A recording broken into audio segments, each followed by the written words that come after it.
Assalamualaikum warahmatullahi wabarakatuh. Saya perwakilan dari kelompok 4 wawasan industri akan mempresentasikan struktur organisasi perusahaan yang ada di Indonesia. Sebelum itu, saya perkenalkan anggota kelompok kami. Yang pertama ada Adriana Rustur Alfarizi, ada Adli Ratama Prandika, Rehan Datfa Ridwan, Muhammad Abizar, dan Mulyana Kastiani. Pendahuluan. Struktur organisasi perusahaan di Indonesia umumnya terbagi menjadi dua jenis utama, yaitu struktur mekanik dan struktur organik, yang disesuaikan dengan kebutuhan dan karakteristik perusahaan. Struktur mekanik cenderung hierarkis dengan pembagian tugas yang jelas, aturan yang ketat, serta alur komunikasi yang formal, sehingga sering digunakan oleh perusahaan besar atau industri yang membutuhkan stabilitas dan kontrol tinggi. Sebaliknya, struktur organik lebih fleksibel dengan alur komunikasi yang terbuka, kolaborasi antar divisi, dan adaptasi yang cepat terhadap perubahan, sehingga cocok untuk perusahaan yang bergerak di lingkungan dinamis serta yang dinamis seperti startup atau industri kreatif. Dengan memahami dan menerapkan struktur yang sesuai, perusahaan di Indonesia dapat meningkatkan efisiensi operasional, inovasi, dan kemampuan bersaing di pasar yang terus berkembang.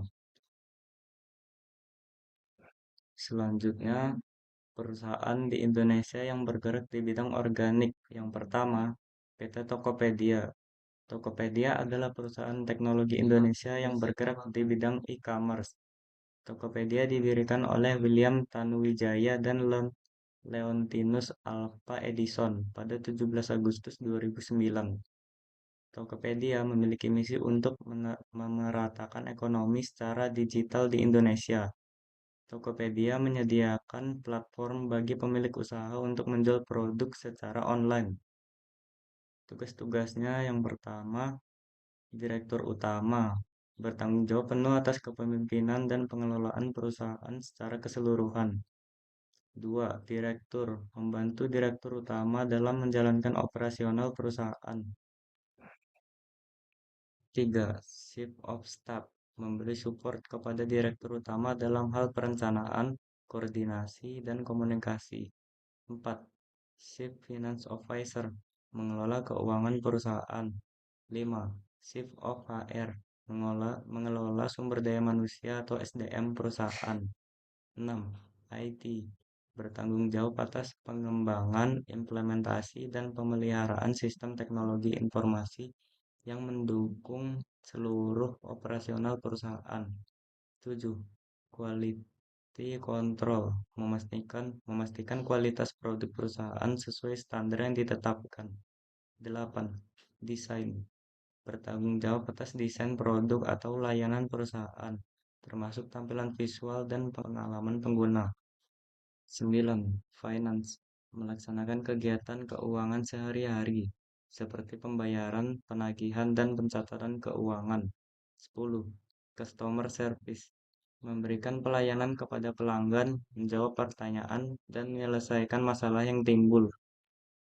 11. Legal memberikan nasihat hukum kepada perusahaan dan memastikan kepatuhan terhadap peraturan yang berlaku. 12. HRD atau Human Resource Development mengembangkan dan melaksanakan program-program pelatihan dan mengembangkan SDM.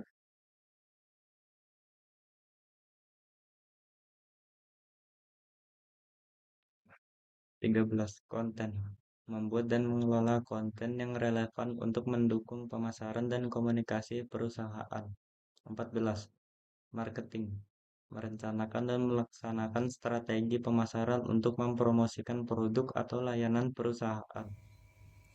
Kedua, ada PT Shopee International Indonesia. Sebagai perusahaan teknologi yang bergerak di sektor e-commerce, Shopee membutuhkan fleksibilitas tinggi untuk beradaptasi dengan perkembangan pasar digital yang sangat dinamis. Ciri-ciri struktur organik di Shopee. Yang pertama, fleksibilitas tinggi dalam operasional dan pengembangan produk. Kedua, kolaborasi antar divisi yang dinamis untuk mendorong inovasi. Yang ketiga, komunikasi yang terbuka dan tidak terlalu formal. Tugas dari masing-masing diantaranya ada product owner, yaitu menentukan visi produk, mengelola backlog, menganalisis kinerja. Kedua, picker, tim yang melakukan pengembalian barang. Yang ketiga, packer, tim yang melakukan pengemasan barang. Yang keempat, checker, tim yang melakukan penyortiran dan pengecekan. Kelima, runner, tim yang memastikan pemesanan siap untuk dijemput atau diantar kurir. Keenam, merchandiser, tim yang memastikan kategori dan katalog produk terupdate setiap hari. Ketujuh, sosial media, tim yang mengelola sosial media, toko, dan dekorasi toko. Kelapan, finansi, tim yang melakukan pengaturan keuangan toko. Kesembilan, supplier relation, tim yang memastikan stok barang. Yang ketiga, PT Gojek Indonesia. Gojek merupakan sebuah perusahaan teknologi asal Indonesia yang melayani angkutan melalui jasa ojek. Perusahaan ini didirikan pada tahun 2009 di Jakarta oleh Nadiem Makarim. Tugas-tugasnya: 1. Gojek Directors, bertanggung jawab atas kepemimpinan dan pengelolaan perusahaan secara keseluruhan.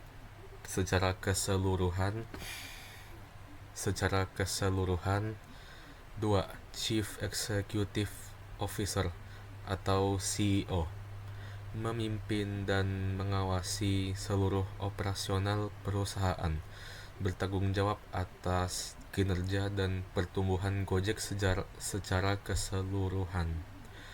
Ketiga, Chief Branding, bertanggung jawab atas pengembangan dan pengelolaan merek Gojek. 4. Chief Product, bertanggung jawab atas pengembangan dan pengelolaan produk dan layanan Gojek. 5. Chief Financial, bertanggung jawab atas pengelolaan keuangan perusahaan secara keseluruhan. Keenam, Chief Human Resource, bertanggung jawab atas pengelolaan sumber daya manusia atau SDM perusahaan. 7. Chief Technology, bertanggung jawab atas pengembangan dan pengelolaan teknologi yang digunakan oleh ojek. PT Agroben Indonesia. PT Agroben Indonesia adalah produsen pupuk organik cair yang bergerak di bidang pertanian. Mereka berkomitmen untuk membantu para petani mendapatkan hasil maksimal dengan penerapan sistem pertanian ramah lingkungan. Satu produk-produk mereka yang seperti pupuk G14 dan K14 dikenal karena kualitasnya yang tinggi, efektivitasnya dalam meningkatkan hasil pertanian. Penjelasan ciri-ciri. Rapat umum pemegang saham RUPS merupakan badan tertinggi dalam perusahaan yang memiliki kekuasaan untuk mengambil keputusan penting. Dewan Komisaris tugas utama mengawasi jalannya perusahaan dan memberikan nasihat kepada direksi. Sekretaris Komisaris mendukung Dewan Komisaris dalam menjalankan tugasnya. Komite Audit mengawasi proses audit internal dan laporan keuangan. Komite N&R nominasi dan remunerasi mengelola kebijakan nominasi dan remunerasi. Direksi bertanggung jawab atas manajemen operasional sehari-hari perusahaan. Direktur Utama Satuan Pengawasan Intern mengawasi pelaksanaan kebijakan dalam prosedur perusahaan. Auditor dan asesor. Satuan Pengelola Risiko mengelola risiko yang mungkin terjadi dalam operasional perusahaan.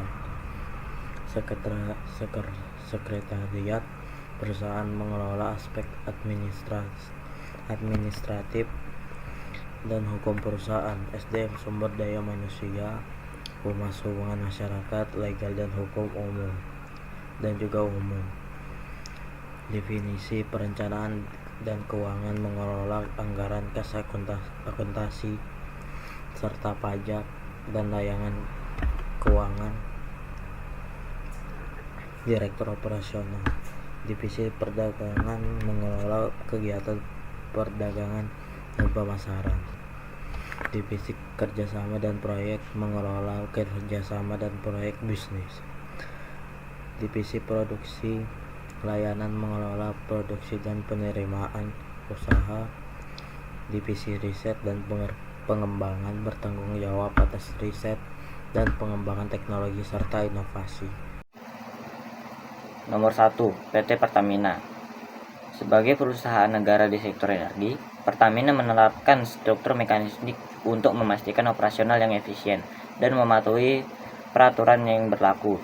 Ciri-ciri struktur mekanistik memiliki hierarki yang tegas dan rantai komando yang jelas, menggunakan prosedur dan aturan kerja yang terstandar, pembagian tugas dan tanggung jawab yang spesifik dan terperinci, komunikasi bersifat formal melalui jalur tertentu.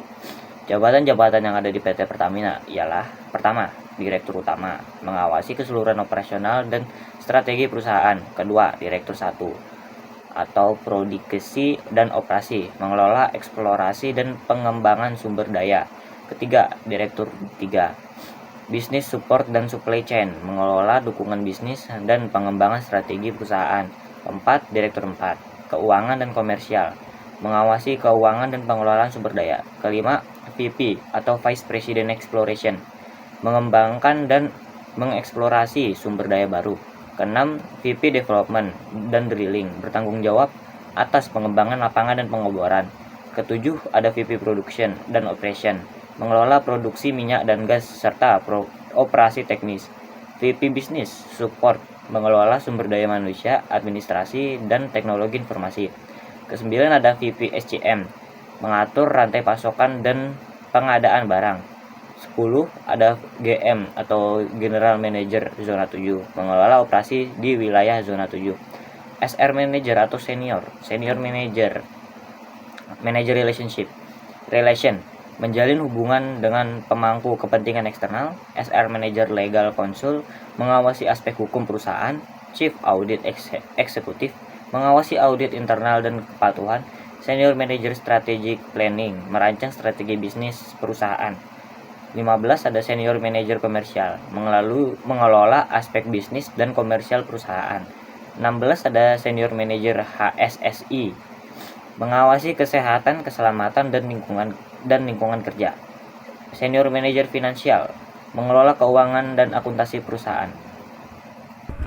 PT Arka Jayanti Persada.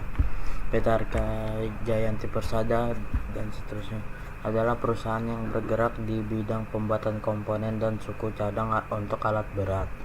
Mereka juga terlibat dalam konstruksi baja, perbaikan peralatan transportasi, serta proyek minyak dan gas serta telekomunikasi. Perusahaan ini didirikan pada tahun 2000 dan berkomitmen terhadap integritas, profesionalisme, keselamatan, kualitas, dan kepuasan pelanggan. Bergerak di bidang logam dengan teknologi tinggi.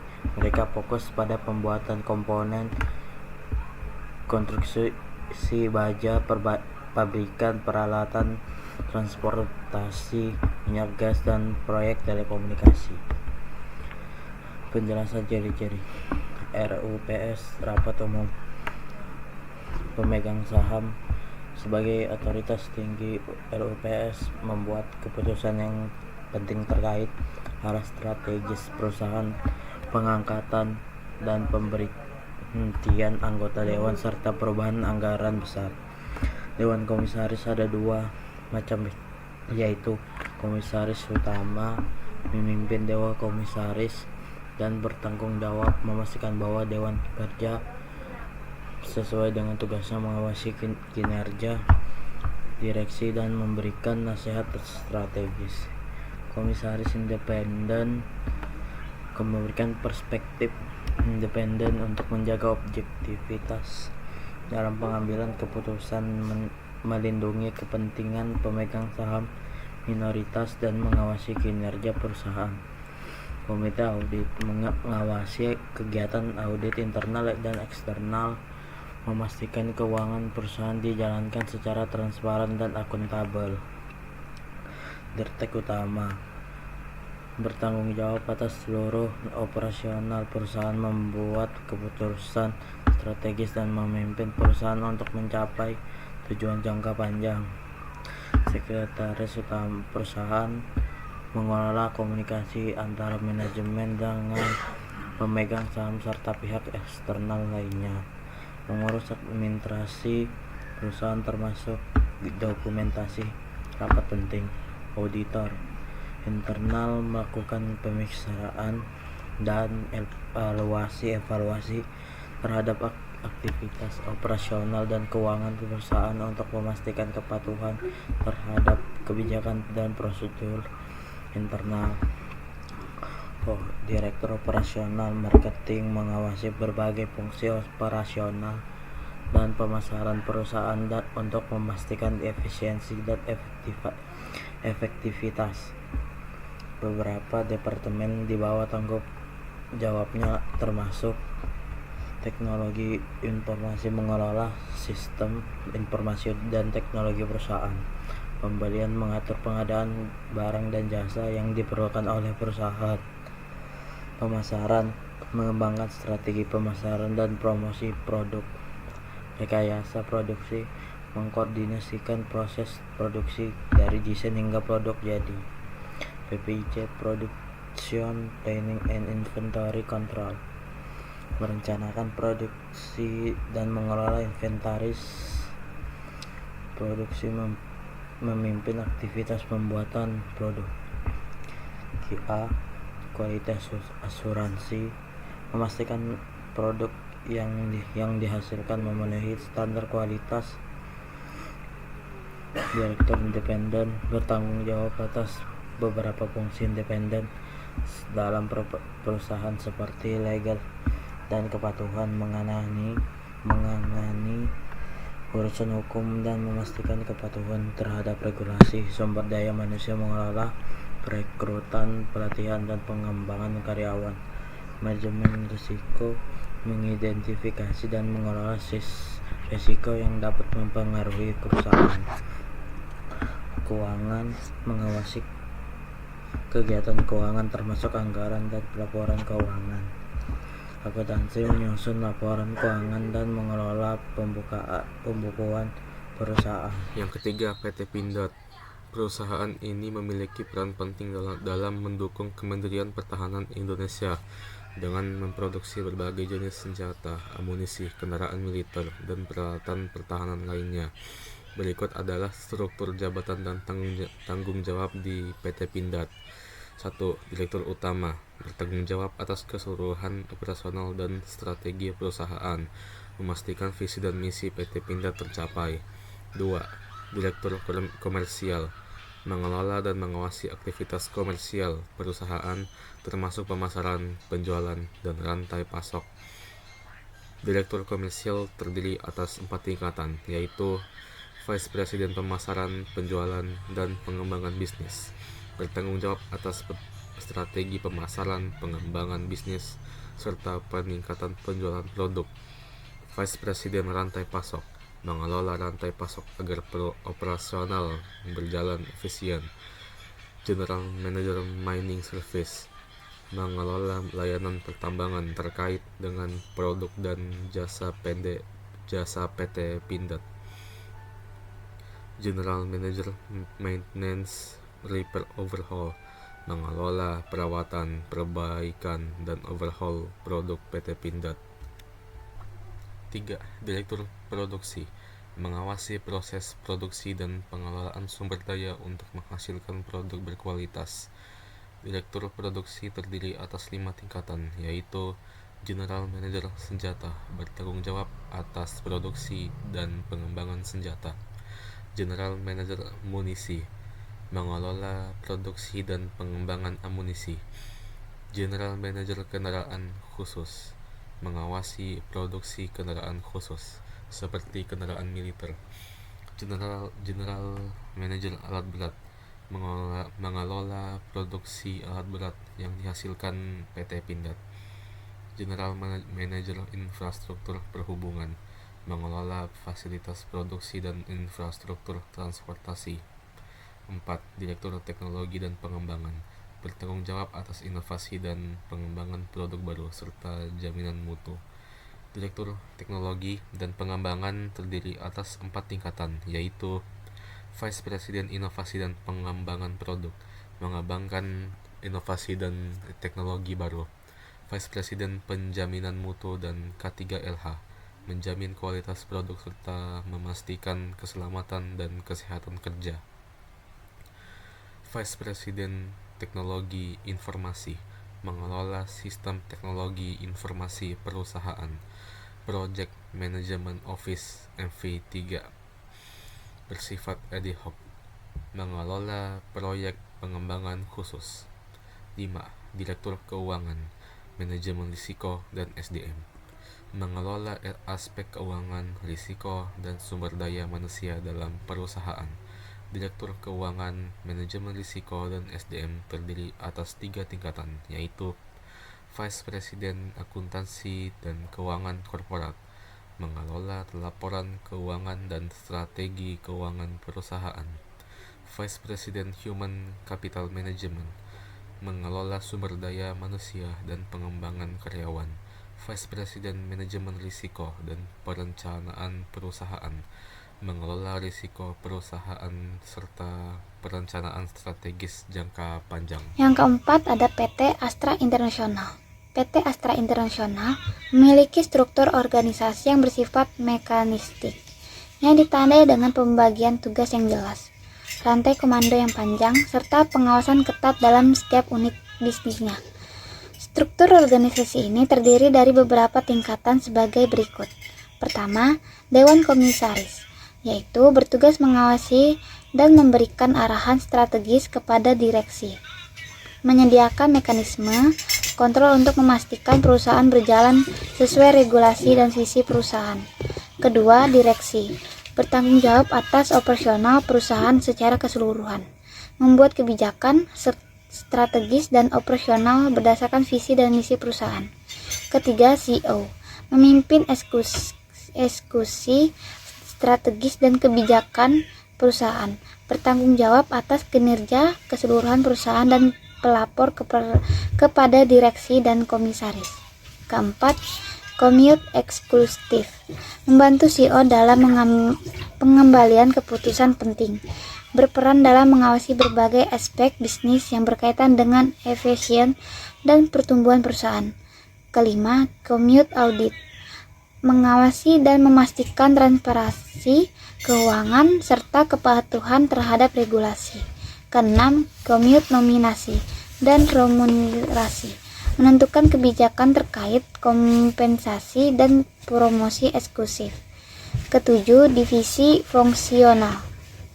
Struktur organisasi PT Astra International memiliki divisi fungsional yang menangani berbagai aspek bisnis seperti divisi otomotif, bertanggung jawab atas produksi, distribusi, dan penjualan kendaraan. Divisi Jasa Keuangan, mengolah investasi, asuransi, dan pembiayaan kendaraan. Divisi Agribisnis, bertanggung jawab atas perkebunan kelapa sawit. Divisi Alat Berat, pertambangan dan konstruksi, mengelola bisnis alat berat dan jasa tambang. Divisi Properti dan Infrastruktur, fokus pada pengembangan properti dalam jalan tol. Divisi Teknologi Informasi, mengelola sistem TI untuk mendukung digitalisasi bisnis Astra. Sekian presentasi dari kelompok kami. Terima kasih. Assalamualaikum warahmatullahi wabarakatuh.